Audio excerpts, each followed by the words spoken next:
My name is Lauren and I'm 24 years old. Let me tell you about my roller coaster journey. I've had a rocky history with the foster care system. You see, my biological parents were deep into drugs and their addiction consumed their lives. As a result, I was left in the hands of the state, bouncing from one foster home to another. To say I resented my parents would be an understatement. They abandoned me, neglected me, and shattered any chance of a normal childhood. I carried that anger and hurt deep within me for years. I didn't even attend my biological mother's funeral when she passed away, as I couldn't find it in me to say a final goodbye to the person who had brought me into such a chaotic world. But then, at the age of 10, a glimmer of hope shone through the darkness. I was adopted by Tia and Xavier, the most amazing parents a girl could ask for. They opened their hearts and their home to me, and I became a part of their loving family. They taught me the meaning of unconditional love, provided stability, and showed me that I was worthy of all the happiness in the world. I owe everything I am today to them, and my love for them knows no bounds. When I was 16, tragedy struck once again. My dear mom, Tia, passed away, leaving a void in our lives that seemed impossible to fill. But amidst the grief, something unexpected happened. My biological father, Glenn, resurfaced from the shadows and expressed a desire to turn his life around. It seemed he had finally hit rock bottom and found the strength to seek help and get clean. My dad, Xavier, approached me and asked if I wanted to see him. It was a daunting decision, but curiosity and a tiny spark of hope led me to say yes. We visited Glenn at the rehabilitation center, and I cautiously observed his progress. To my surprise, he appeared genuinely committed to his recovery and building a better life. It was a glimmer of redemption that stirred conflicting emotions within me. Time passed and Glenn completed his 2-year stint in rehab. By the time I turned 18, we decided to give our relationship another chance. After all, he was my biological father, and part of me longed for a connection with him. We started rebuilding our bond, cautiously navigating through the unfamiliar territory of father and daughter. It wasn't easy, but I believed in the power of forgiveness and second chances. However, as I got to know Glenn better, I couldn't shake the feeling that something wasn't quite right. There were moments when he seemed genuine, trying to make amends for the past, but there were also instances when his old demons resurfaced, threatening to pull him back into the dark abyss of addiction. I realized that my desire for a relationship with my biological father was clouded by my yearning for closure, for answers to the questions that haunted me throughout my life. But in the process, I discovered that closure doesn't always come in the form we expect. It doesn't erase the pain or fill the void left by years of neglect. Nonetheless, I tried fostering a positive relationship between us, but that turned out to be a mistake. As time went on, Glenn's true colors began to reveal themselves. Despite his initial efforts to change, he couldn't escape the clutches of his old ways. The addiction that had plagued him before resurfaced, consuming him once again. It was heartbreaking to witness his descent into ugliness and aggression. I tried to be understanding, to give him the benefit of the doubt, hoping that he would find his way back to the path of recovery, but the more I tried, the more he pushed me away with his toxic behavior. It was a painful realization, but I knew I had to protect myself from the negativity and toxicity that he brought into my life. When I turned 21, I made the difficult decision to cut him off completely. I no longer had space in my heart for the hatred and disappointment he had caused. I had to prioritize my well-being and surround myself with positive influences. It was a tough choice, but one that ultimately allowed me to find peace and move forward. Xavier, my adoptive dad, felt a deep sense of remorse for everything I had been through with Glenn. He blamed himself, believing he could have shielded me from the pain and disappointment, but I reassured him that it wasn't his fault. He had given me a stable and loving home, providing the foundation for me to grow and thrive. I made it clear that he was not responsible for the actions of my biological father. One evening, as we sat on the porch enjoying the gentle breeze, Xavier opened up about his feelings of guilt. Tears welled up in his eyes as he expressed his regret for not being able to protect me from the hardships I faced in my early years. I reached out and held his hand, assuring him that he had done more for me than he could ever imagine. Lauren, I can't help but feel so remorseful for introducing Glenn back into your life. I thought he had truly changed, but I was wrong. I'm sorry for the pain and disappointment he brought into your life. Dad, please don't blame yourself. You had no way of knowing how things would turn out. You gave me the opportunity to reconnect with him, and I appreciate that. It was Glenn who let me down, not you. You've always been there for me, supporting and loving me unconditionally. I just wanted you to have a chance to build a relationship with your biological father. I wanted you to experience the bond that I couldn't provide as an adoptive dad. But seeing how things unfolded, I feel responsible for the hurt it caused you. Dad, you've given me more than I could have ever asked for. You've shown me what it truly means to be a parent regardless of blood ties. You've been my rock, my guiding light. Please understand that Glenn's actions are his own. You couldn't have predicted or controlled his choices. You did everything you could to protect me and provide me with a loving home. I am grateful for that. Thank you, Lauren. Your words mean the world to me. I've always wanted the best for you, and it hurts me to see you go through such pain. We can't change the past, Dad. What's important now is that we support each other and focus on the love we share as a family. We've grown stronger together, and we'll continue to do so. Let's leave the past behind us and look toward the future with hope and joy. You're right, Lauren. We have each other, and that's what matters most. I'm so proud of the strong young woman you've become, and I'm grateful to have you as my daughter. We'll navigate this journey together, always supporting and loving each other. Absolutely, Dad. We're in this together, and no matter what challenges we face, we'll overcome them as a family.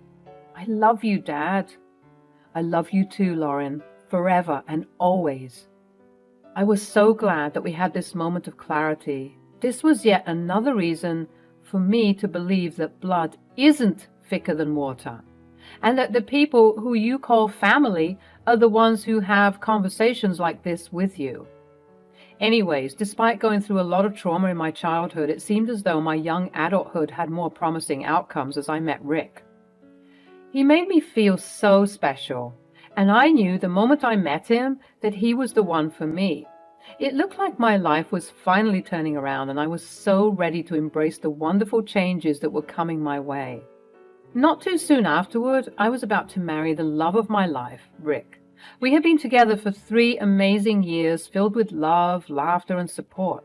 He had swept me off my feet, and I knew deep in my heart that he was the one for me. It was during our vacation in Spain that he got down on one knee and proposed, and without hesitation, I said yes. Everything seemed to be falling into place. I was overjoyed at the thought of starting a new chapter in my life, especially because Rick's family was so warm, accepting, and loving. They embraced me as if I had always been a part of their family. It was a stark contrast to the tumultuous relationship I had with Glenn. Rick's family offered a sense of stability and healthy family dynamic that I had always yearned for. But as the day of our wedding approached, I couldn't shake this nagging feeling that something was off. I tried to brush it off as pre-wedding jitters, but deep down, I knew it was more than that. I confided in Rick, and even in my dad, Xavier, expressing my concerns, but they assured me that it was just nerves playing tricks on me. As I stood in front of the mirror, getting ready to walk down the aisle, I took a deep breath, trying to calm my racing heart. I still couldn't ignore the sinking feeling in my gut. Something was wrong. Xavier found me and was ready to lead me down the aisle, but he stopped and said, "Wow, My little girl, all grown up. Come on, Dad, don't tell me you're going to cry. I can't help it. It seems like just yesterday I was helping you with your math homework, and now you're here, all grown up and ready to take on the world. You're going to make me ruin my makeup, Dad. Are you sure you still want to do this? Say the word and we're out of here. I got the car running. Dad, you know I want to marry this man. I know, sweetie. I know that she's proud of you. I know she's looking down at you, and she's beaming. I was so mad at him because I started to cry. And true to what I said before, he made me ruin my makeup. I did my best to fix it, but we were laughing about it the entire time, effectively delaying the program. We made our way outside, and after fist bumping, my dad swung open the grand old church doors to reveal me, in my wedding dress, about to walk down the aisle. As I took a step forward, I heard something. The shrill and drunken voice of a man I once knew. Instantly, my hair stood on end, and my father's paled expression was all the confirmation I needed. "Oh, Lauren!" The wedding guests all halted and tried to peer behind me to see what was happening, and like a bad omen, Glenn was creeping forward, demanding to be witnessed by all. I turned around to face him, my heart pounding in my chest, and there he was. Glenn, my biological father, stood there with an unsettling grin on his face. How did he even find out about my wedding? The sight of him filled me with a mix of anger, fear, and disappointment.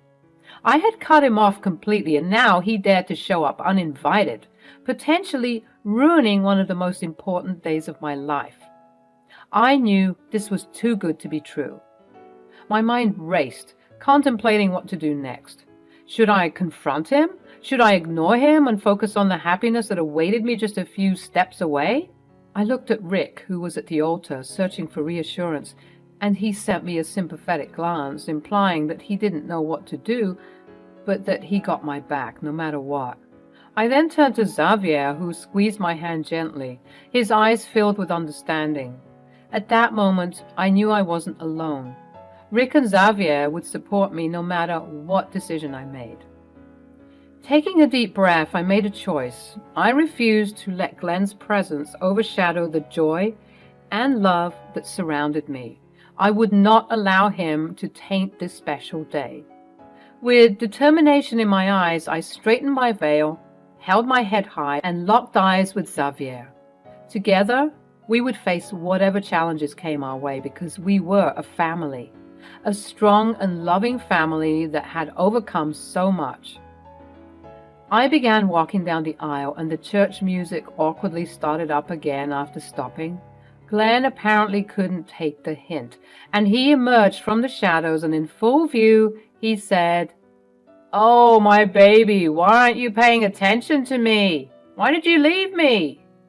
To say I was mortified would be an understatement. How could he do something like that so publicly? Up ahead, I saw Rick preparing to make his way down the aisle to perhaps teach my father a lesson, but I sent him a look that told him to stay put. I didn't need this escalating further. Xavier had already turned around to face the beast that threatened to ruin my special day, and as I glanced around the congregation, I could see people whispering and murmuring about how this was all so unprofessional and lowbrow. My blood started to boil. I felt so heated. I turned around and said, "Just what the heck do you think you're doing?" "Baby girl, what do you mean?" "I mean that you're crazy. How dare you come to my wedding and crash it like this, uninvited, and most importantly, unwanted." I couldn't believe my eyes. There he was, stumbling towards me, sloppily drunk and making a complete fool of himself. Gasps and murmurs rippled through the crowd as Glenn crashed my wedding. People stared at him, their judgmental eyes boring into his disheveled appearance. I stepped back, instinctively avoiding his outstretched hand as he clumsily tried to grab onto my dress. The room fell silent except for Glenn's unsteady footsteps and the collective whispers of disbelief. It was clear that he had already caused enough embarrassment for himself. Xavier's voice cut through the tension, filled with anger and frustration. "How dare you come here and ruin this special day with your selfishness?" Glenn, swaying unsteadily, responded with a slurred retort.